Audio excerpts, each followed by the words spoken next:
இருக்குல்ல, இந்த அவ்வை பாட்டி வேற சங்க காலத்துல நிறைய நூல்களை பாடி வச்சுட்டு போயிருக்காங்க. அவங்க பாடின பாட்டுலாம் வந்து எந்த நூல்ல இருக்கு அப்படின்னு சொல்லி ஞாபகம் வச்சுக்கிறதே எனக்கு ஒரு பெரும்பாடா இருந்துச்சு. ஸோ அதுக்கப்புறம் தான் நான் என்ன பண்ணேன், ஒரு ஷார்ட்கட்டை போட்டேன். அந்த ஷார்ட்கட் போட்டதுக்கப்புறம் எனக்கு நல்ல மனப்பாடம் ஆயிடுச்சு. இப்போ அந்த ஷார்ட்கட்டை உங்களுக்கு நான் சொல்லிக் கொடுக்க போறேன்.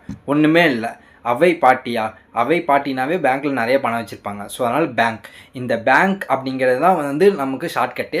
இதில் பேங்க்கில் பி அப்படிங்கிறது புறநானூறு குறிக்கும். இந்த புறநானூறில் 33 பாடல்கள் இருக்குது. அதேமாரி பிக்கு அப்புறம் ஏவா? ஏ வந்து அகநானூறு. அகநானூறில் கிட்டத்தட்ட 400ன்னு வந்தனால அதில் 4 பாட்டு இருக்குது அப்படிங்கிறது தெரிஞ்சுக்கோங்க. அதுக்கப்புறம் வந்து என் ஃபார் நற்றிணை. நற்றிணையில் எத்தனை பாடல் அப்படின்னு தெரிஞ்சுக்கிட்டீங்கன்னா 7 பாடல் இருக்குது அப்படிங்கிறத தெரிஞ்சுக்கோங்க. அண்ட் லாஸ்ட்டாக வந்து குறுந்தொகை. குறுந்தொகையில் கிட்டத்தட்ட 15 பாடல். இந்த எல்லா பாடலையும் சேர்த்து பார்த்தீங்கன்னா மொத்தமாக 59 பாடல் 8 தொகை நூலில் பாடியிருக்காங்க அப்படிங்கிறது தெரிஞ்சுக்கோங்க. இதே மாதிரி யூஸ்ஃபுல்லான ஷார்ட்கட்ஸ்க்கு மறக்காமல் நம்ம சேனலை சப்ஸ்கிரைப் பண்ணி போயிருங்க. அன்டில் தென் டாடா பாய்.